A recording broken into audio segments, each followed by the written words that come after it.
Chapter 4. The Christening. A commotion such as which might be the start of a battle rocked Amelia out of a disturbingly vivid dream. She instinctively glanced at her heirloom tonal sands clock, a wholly unique timepiece gifted her father several decades ago by an old family friend whom he'd always been reticent to directly name, and which had recently come down to her after her family's sudden drastic dissolution courtesy of her mother's middle name being Pendulum, according to her eldest daughter. At first glance, it was just a standard hourglass, which contained what reasonably passed for ordinary volcanic dust. But that was as deep as its normal aspects went. The glass itself was fitted snugly into a mirror-hinged oblong bronze plate, with a pentapoint bronze star capping the valve control at its tapered crux. This was mounted over a tightly fitted bronze scale, which itself lay on a rectangular base of ostensibly solid black marble. But like many things concerning the Black Beast, this was a meager sampling of the truth. Between the polished stone and the wooden box which housed the entire apparatus lived a complex order of wires and tubes to a unique piezoelectric Nexel power cell, which, when activated, powered an electromagnetic coil to influence a set of unstable crystals. The end result of all this was a precisely calibrated bell which doled out frequencies out of range of any living beast's hearing known as infrasound. These waves triggered an electrochemical chain reaction in the brain of anyone sleeping within its effective radius, stimulating the slow release of acetylcholine to wake the sleeper up in a manner far less jarring and more natural feeling than a standard alarm bell. A series of pearly digits lined the base's side above a well-worn bronze gear. Timestamps, these were called, albeit solely by her and her parents. They allowed her to set the sand flow rate to anywhere from 5 minutes to 12 hours. Amelia observed the sand level markers. About 20 minutes left on the 8-hour run she'd set. She glanced over to the window to see that the bright yellow cap of the second sun was just peeking out. She sank back onto the pillow and sighed. What unusual punishments did the world have lined up for her today? She raised her head just enough to see past the bottom clod of her hammock and blanket. Beyond, she spied Ellie sat half-dressed on her bunk. Even with one foot still in Wonderland, Amelia caught the pungent whiff of professional agitation and exasperation about the way the other yanked on her high boots. She caught mutterings of foul curses as the elder teen fastened her leather bracers, amongst which she could have also sworn she heard something like the name Gerard or Gerard or Jerome tickle the air as Ellie fastened the male corset around her trim midriff. Down the length of her back hung her long golden braid, held at the end with an emerald clasp. The braid swung as though on guard from some invisible threat. A leather belt hung off her hips, on which was a pair of black holsters. One held her clavette pistol, a reliable, if painfully conventional sidearm whose pentagonal magazine block held 6 refined Bombash ink Nexel pellets, or Nexii as they were called conversationally. Formed by and harvested from the Nexel mollusks that spawned in the vast Arandic ice caverns, these unusually energy-dense crystals had served as global standard for small arms ammunition since before the last divide. No beast knew exactly how these creatures had come to be. Less still was known about how they produced these tiny amethyst wonders, and as many theories existed about their evolutionary purpose as there were minds who theorized them. Whatever was the case, it was all sophistic noise as far as the powers that be were concerned. To those ruthlessly industrious conglomerates whose coffers were lined yearly with money traded for barges of raw munitions, or the suckling guilds who transmuted them into fuel for that most lucrative of sentient pastimes, the wheres, hows, and whys were of no particular consequence. What was well worth knowing, so much so that it had almost single-handedly spawned the habitual reclusivity and secrecy among occultists, was that through various chemical and alchemical rites, their internal crystalline latticework could be restructured so as to incite explosive instability when struck with significant force, as in a gun's spring-loaded hammer or firing pin. Once unleashed, the pellets bled gouts of violet alchemical fire. This allowed them not only to penetrate in the traditional sense, but also saw them able to burn through most materials. As well, the distinctive ghostly trail had given rise to the popular expression amongst professional villains, "Send him a king's star."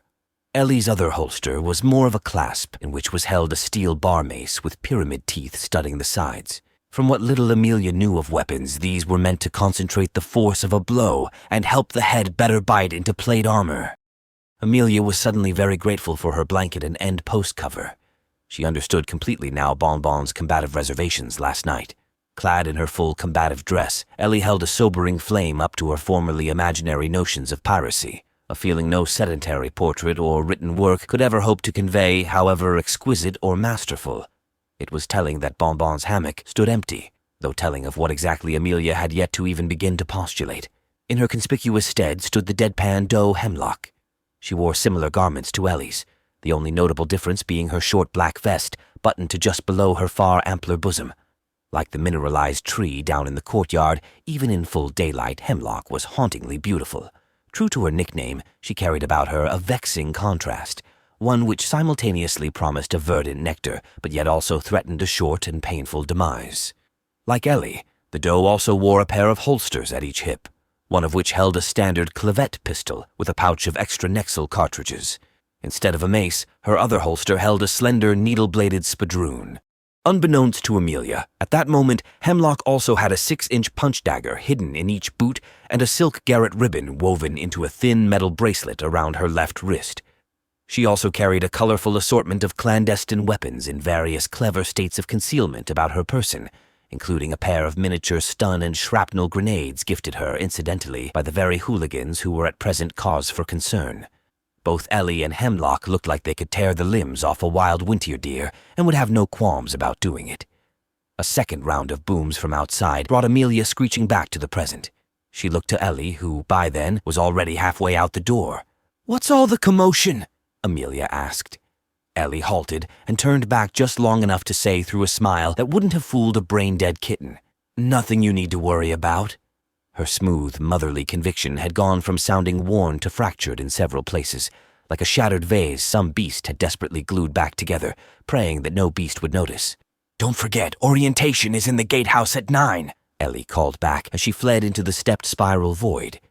Amelia groaned. She had forgotten all about that.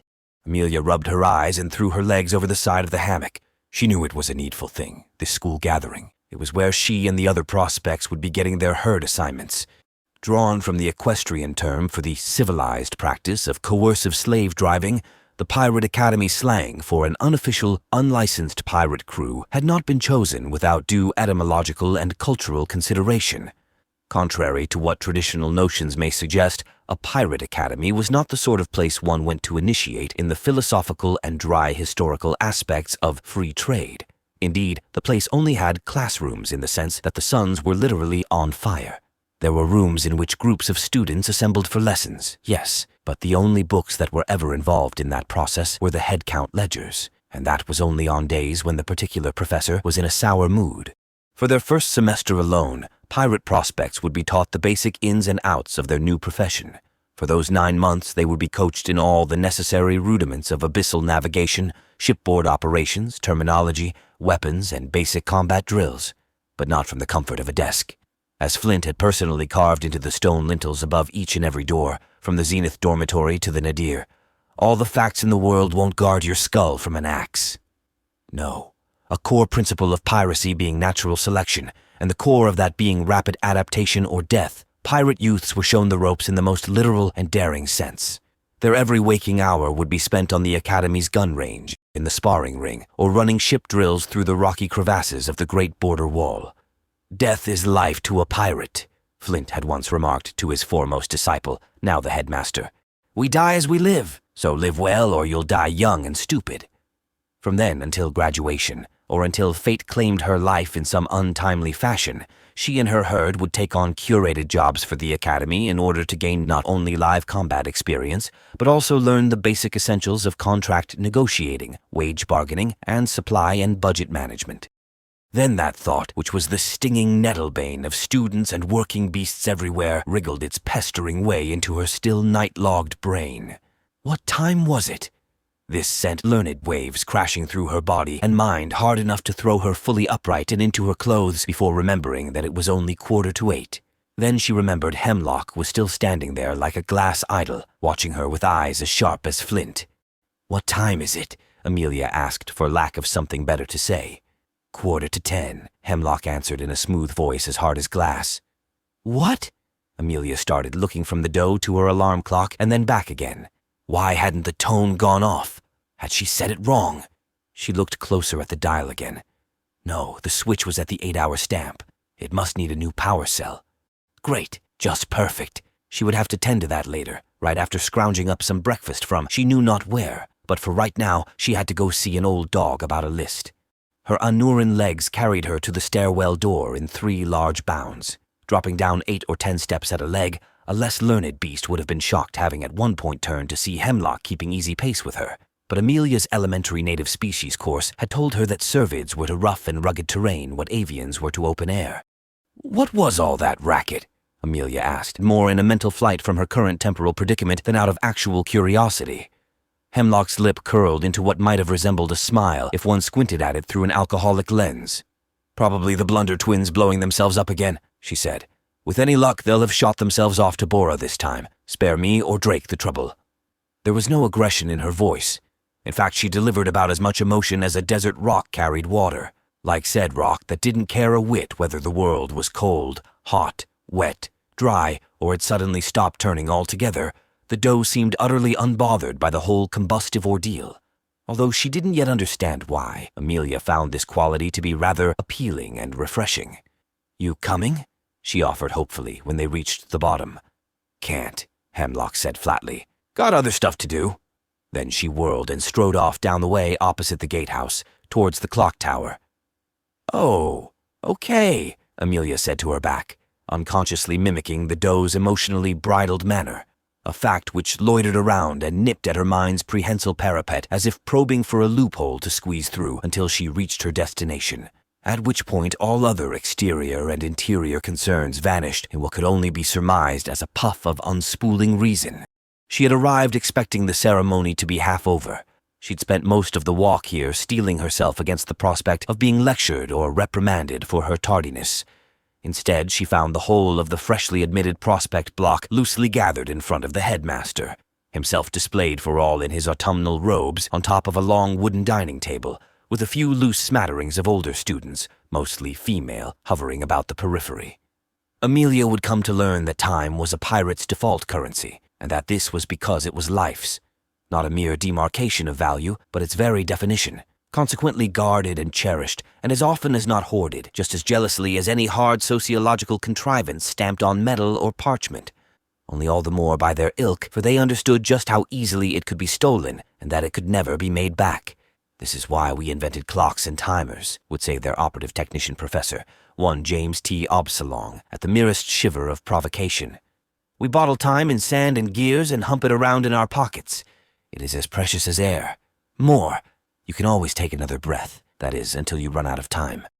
Thus, with seconds and minutes being the fundamental value quanta in life's grand equation, it only made sense that those most fundamentally acquainted with life, them being the free and the young, would all show up to an unpopular event as late as they could, and that elders of the same proclivity would, understanding this, but also having used theirs to purchase greater shares in the adult facilities of discipline, foresight, and resource management, set said event's time budget accordingly. Unless he's getting paid or fed, or if he's just got somewhere he'd rather be, when a pirate says 9 o'clock, best think crest noon.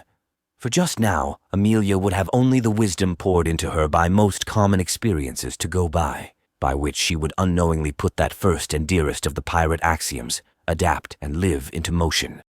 Drake was at Avelin's right arm, naturally. It didn't escape Amelia's notice that a few of the elder girls had fixed him like ferrets, one of whom actually was, in point of fact, intent on plundering a ripe nest. The simple brooch at the neck of his forest cloak had been commandeered on this occasion to display a rustic steel plate with his full name, his academy rank of Chief Junior Secretary, and the unfamiliar, bold, suffixed letters AC. She made a mental note to ask about that at the next opportunity. Around and mostly behind him, there stood a handful of other assorted personalities. Like Drake, they wore their names and job titles displayed on similar slats of either steel, bronze, or copper, fastened at their collars or breasts. There was one in particular, a tall, lanky fellow with small, rounded ears, tan fur, and a long, angular muzzle who caught Amelia's eye. He wore a knee-length leather apron and tool belt over a black highway coat, which ran down halfway over his brown leather boots that looked like they'd gone to and personally fought in several wars. His face, what small parts of it were visible beneath his mask and mossy green blast goggles, that is, was laced with the marks and scars of burns and blades. and every square inch of him was caked with mud, soot, ash, various mineral tints, and a few daubs of what Amelia might have been persuaded to believe, but didn't quite get there on her own, was dried blood. His ID badge read in big bold text, Thomas McCulligan, Armorer, Demolitions Professor. There stood another behind and between Avelyn and Drake, whose name badge Amelia could not read, but whose entire wardrobe seemed to consist of pockets, belts, bags, pouches, and bandoliers.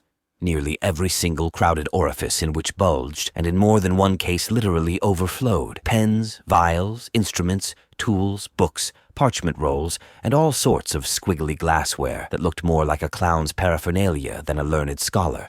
Still another had a helmet-mounted telescope. One even had on what only Drake and Avelyn recognized as a Masonic octoglove, a fascinating device that allowed the wearer to telepathically control any piece of mechanical equipment within a 20-league radius. The nature of its workings were unknown to all but its original inventors, the last of whom had died centuries ago, save for that it utilized a complex symmetric fusion of magic and science, something the Masons had called diegesis, but which modern minds understood as alchemy. Behind this peculiar gathering, there stood one particularly sour-looking individual who did not share the stage. He wore the same style of ornate dress robes as the headmaster. What's more, he was also the same breed of canine as Avelyn, but with dramatically darker fur and an even darker aura. While she waited for the ceremony to start, Amelia decided to walk around and mingle with the crowd. This was not something she did out of enjoyment, but rather because she thought it prudent to know whom could be trusted to not cause her any grief and whom she should avoid. Immediately, her eyes caught on a familiar shape and color palette. Another Anoran, slightly taller, roughly equivalent to her in size and build, but still very distinctly male. However, as she drifted nearer, it became apparent that, their broadly shared ancestry notwithstanding, the two of them couldn't have been more dissimilar. First, and most obviously, he was the color of a mid-morning sun. Backing this was that he had barely any spots. With the exception of the one muddy patch over and around his left eye, those shrinking few droplets that leaked from this pool down over his lips onto his trachea were small, easily mistaken for flecks of dirt, but for one of more primal familiarity with his breed. This, combined with the fact that he was a good head and a half taller than she, meant that he was an even more deadly variant called a Philibates terribilis, known by both the common folk of Amursa and abroad as golden tree frogs. What made Philibates especially dangerous was that, unlike their more ground-favoring counterparts, tree frogs didn't require any external additives to produce their dreaded toxins. Adding to this that their poisonous secretions were generally 4 to 5 times more potent than their cousins, albeit at the cost of much reduced load, even unarmed and among beasts who thrive on mortal combat, this one would be deemed a mortal foe. Amelia peered at this gaudy specimen between a pair of raunchy salamanders as though he were an upright body in an abandoned cemetery. Something about him held her mind in a vice grip, but for her own life's sake she couldn't have cited it. Nothing about him physically was of such grave or awesome import, and it wasn't like she'd never encountered boys before. He wore a loose cotton shirt with no lace, brown trousers, and black boots. Nothing abnormal there. Only his was adorned with fancy frills about the cuffs and was secured by a frilly ascot. Also, the fabric was bleached. This implied a lack of hard labor and therefore a certain acquaintance with wealth, not unlike her. What such a beast could possibly want from piracy was any beast's guess. Barring an existential vengeance quest or sheer restlessness, there were much easier and faster and less risky ways to earn coin than freelance grunt work. And he didn't exactly strike her as the type to weather years of reportedly grueling physical and mental training and perpetually thread the line of primo mortem all in the service of some higher goal or for the sake of some spiritual journey either. Maybe, she considered, she might simply go over there and ask him. Taking this as an order, her body moved them into hailing range, and she heard her mouth ask him his name. Ogden, he replied shortly, then went back to his brooding. Social ordinance may have been Amelia's weapon of last resort, but she was practiced enough to recognize that this was all she was likely to get out of him, so she resorted to that old favorite habit of hers. Don't bother. Just retreat. She shoved her rampant curiosity back into the closet and diverted her attention to the rest of the crowd. After a few more minutes, the headmaster cleared his throat and began to speak. Welcome all, he said, his voice deep and authoritative. Not at all a sound one would expect to come from a beast his age, even one who regularly engaged him in conversation. But then one didn't hold the unofficial position of chief pirate for over a decade unless he had the power to command respect. It is my great honor and privilege to welcome you all to the Flint Pirate Academy. My sincere hope is that you will find the road to great success within these walls, and even come to think of the academy as your home."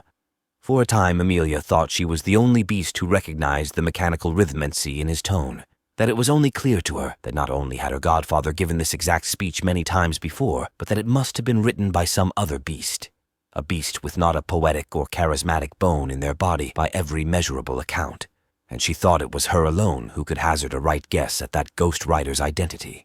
She was wrong on all counts, a fact which slowly announced itself to her through the insomniac auric pulses which lapsed over the crowd in gentle waves. That said, she was one of the only two beasts present who could see the headmaster's admirable, if fruitless, efforts to inject some of his endemic spirit into the anemic spiel. "Now I'm sure you're all anxious to get underway, but before we get there I have a few minor points I'd like to address while I have your attention. Firstly, for those who don't already know, I am Headmaster Avlin. You may choose to call me either or make up something. I have no real preference. Truth be told, anything you can come up with I've most likely already been called, if not far worse." Without pausing for breath, he dove right on into his next point. "Second, I'd like to introduce to you my brother." He motioned to the sour-faced beast standing behind him. "You will know him as either head secretary or Prockford if he likes you." Prockford scowled, or more precisely, the scowl he'd already been wearing deepened to where it seemed his eyebrows and cheeks were about to go to war over use of his face. Avlin cast an exaggerated frown over them, his accustomed levity having returned like water to a primed well. "Let me just warn you all straight off. No beast messes with my baby brother but me." His words tacked a plate of ice onto the air, which his sly wink broke, letting out a light burble of chuckling. "Next, some of you," his eyes landed briefly on Amelia, "may already be acquainted with my chief junior secretary, Drake." He caught a scattershot eyeful of Prockford's contorting scowl. How he could read anything in that amorphous mess of an expression Amelia couldn't begin to fathom. She hoped it was an acquired skill like knowing what rocks in a quarry were actually fossils. However he did, Avlin rolled his eyes and said as if talking to someone with a severe head wound, "Unless your name is Prockford, in which case you'll insist his name is Harold because that's what the Holy Ledger says." Amelia didn't see Avlin wink as Drake stepped forward, thus misreading the latter's covert smile, and let out a decidedly ill-advised whoop. The silence which followed was as soft and as compacting as grave dirt. He gave her a sincere smile, but everyone else either fell silent or turned to stare down at her like she'd just sprouted a second head. She contracted into herself, a tiny bug trying to blend into the proverbial reeds between her shoulders and fur collar. The headmaster carried on with things as if nothing had happened. "Now I would like to take a moment to ensure that you are all familiar with the basics of the Pirate Code. Yes, I'm sure it will surprise some of you to hear we actually have rules. We are pirates, not animals, contrary to popular belief." He motioned to the head secretary, who produced a rolled-up piece of parchment and a pair of fine-chained brass spectacles from his robe pocket. Donning the latter, the black collie loudly cleared his throat and began to read from the former as though it were a royal decree. Rule 1. Any form of armed combat between students or staff outside of the sparring arena will not be tolerated on academy grounds under any circumstances, including legal duels. Failure to abide will be grounds for immediate expulsion. Amelia glanced around to see if any beast else had heard what she had. Judging by everyone's expressions around her, she knew many had caught on to this loophole as well. She remembered the ram again and shuddered at the thought of having to duel one even with a weapon. Rule 2. Any theft of or attempt to tamper with any academy property, pending an official investigation by the headmaster and staff, is grounds for immediate expulsion. This place is made out of stone blocks bigger than a fishing schooner. Amelia mused absently. How can any beast tamper with that? And finally, the headmaster continued, Rule 3. Any student found to be willingly involved in the death of either another student or a faculty member will be executed via a vendetta duel, or, should no avenger be forthcoming, a firing squad. And now that we've gotten all those pleasantries out of the way, continued Avlin, it is time for what you have all been waiting for. A tremulous murmur flowed through the audience as Avlin once more yielded the stage to his brother. Amelia had once observed a puritanical missionary perform a routine ceremony on a village shaman. It had required several years of thought for her to unpack the reasoning behind her seemingly irrational revulsion and horror. There had been no actual physical pain imparted, not that she could detect anyway, but she had sensed the tension, as though the dualistic spiritual figures were tugging at ends of an invisible wire, so thin it might squeeze through the overture gaps in dimensional wave functions. Every mortal fiber in the foreigner's body had oozed with primordial pheromones. These had contrasted so sharply with his dogmatic, focal tenacity, it had felt as though he were being sheared clean in two with a glass razor. That beast seemed like a circus fool compared to how Pyrate unrolled another, much longer scroll and began reciting names and herd assignments, his tone and aura indiscriminately fluctuating between brimstone exorcist and death row chaplain. Amelia gulped like she had just throated a cannon shell. Her legs went soggy, but didn't dare sit down in the middle of this crowd. "Herd Alpha 1 Gemini," he bellowed. Then, "Cornelius Hazelstein." A long, green, scaly prospect near the front straightened up as the nearest alternative to standing. Although Amelia could not see his face, she could read in his every muscle his petrifying fear as clearly as if he'd said it to her face. "Pasael Nawa!" Cornelius's shoulders dropped in a release of held breath. She guessed he knew Pasael, and the news that they were in a herd together relieved him. She hoped she would have similar luck, but that seemed unlikely. Besides Ellie and Drake and possibly Hemlock, there was no beast at this school Amelia knew well enough to be comfortable with when crammed into the confines of a ship for possibly weeks on end. She knew she would need to swallow that fear if she wanted to graduate into fully fledged piratehood. After all, the term spine-bearer, as in reference to the beast paired with the one on night watch to keep them from dozing off, had grown into a quasi-term for a close friend or family member. And though Amelia had common sense enough to know the connotation was meant positively, a coin was nary minted with a head that lacked a tail. Like biological relatives, you often couldn't choose whom you shared relative cabin proximity with, as Amelia had been forced to learn the hard way, and their personal affairs, both fair and ill, tended to become your problem whether you wanted them to or not. As Pyrate read on, Amelia's thoughts started to drift. A dangerous habit, she knew, especially under the circumstances, but she just couldn't help herself. She thought of her home and of her desecrated family, both in past now. She thought of the library and of her favorite spot sitting out among the kapok trees overlooking her house while reading her favorite storybook as the sun set beyond the horizon. Amelia Roberts! From her distant mental palace, she was aware of her body snapping to rigid attention. On the far wall of her internal retreat was hung a tablet list of all the beasts she least wanted to get stuck on a boat with. This included, among several she'd had cause to encounter on the ferry, Ogden Bonbon and that hulking ram whose name she never wished to know, but whose hoofprint was embedded in her flesh memory forever. Unfortunately for her, whatever cosmic jesters were in charge of her story hadn't gotten their punchlines out quite yet. True to her instincts, the very next words which came over the air were, "Charlotte Bonnie." Amelia's stomach dropped and caught in her upper intestinal valve, only stopping there due to it having swelled on raw emotion like a glutinous sponge. She bit her lip and ground her heel into the stone in frustration. So blinding was her irritation that she almost didn't hear the next name that Pyrate announced as though expelling a particularly consternate demon. Crow. That brought her slamming back to reality.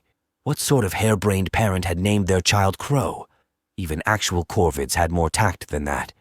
Timothy Reed. Okay, now there's a name I can get behind, Amelia thought. I wonder if he plays Gvenji. Harold Drake. The sound of a defiant wind escaping through a slamming door. Not being in the habit of repeating her mistakes, Amelia constrained her joy to a smile so intense she might have baked all the melanin out of Drake's coat. When the head secretary bellowed as if uttering a profane curse, "Elizabeth Thatch!" Amelia could have leaped into ternary orbit with the suns. Finally, a real stroke of luck.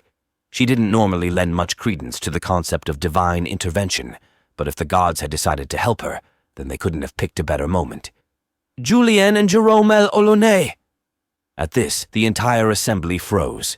If there had been an arachnid present, or if the science professor Moriarty had thought to check his barometer, he would have detected the percentage drop in temperature and pressure, ergo their sudden collective gasp. However, only a sorcerer could have reconciled this with the laws of thermodynamics. Those who were close enough to see Amelia sent her looks that said variations on "better you than me." Not for the first time did Amelia get the sense that she had some major catching up to do. "Adrian Kidd!" Buried up past her eyes in the initiate mass, Amelia heard wafting giggles and swoons from the perimeter gaggles. She checked another box on her rapidly expanding side quest list. "Henrietta Morgan!" She wasn't sure how to feel about that one. So long as she didn't wake up to a blade at her throat or a hoof to her hand, she would count herself lucky. Such was how low her success bar had dropped. By this point, the Prospect horde was growing restless. They were all eager to meet their new crewmates. Also, being the fine age of 13, their average attention span was that of a drunk mosquito. The allure of new world gates being thrust open before them had shorn off the vestigial haze of sleep, and being forced to stand still and quietly listen to Prockvert's awkward drawl was rapidly thinning their already strapped patience down to the marrow. Being wiser to such things, Avlin took back the lead, and with the characteristic closer, happy hunting, gave them all leave to go off and find their new pirate herds. Amelia closed her eyes in an instant. She knew a stampede when she felt one.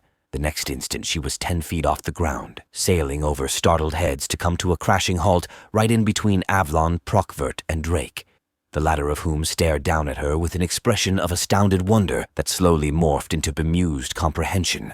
No beast said a word until the last of the confused crowd had disappeared, at which point, practically salivating the salty humor of premature age, Drake asked, "Ready to test the waters, Runt?"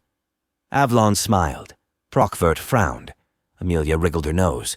So she'd already earned herself a moniker, huh? Well, it wasn't the name she would have chosen, but she supposed it could have been a lot worse. She stood up, brushed herself down, and regarded the three with as much dignity as a radish could have had climbing into a market-bound crate. When you don't know the rules, she thought, possibly quoting some old dead beast whose name escaped her. Follow the master.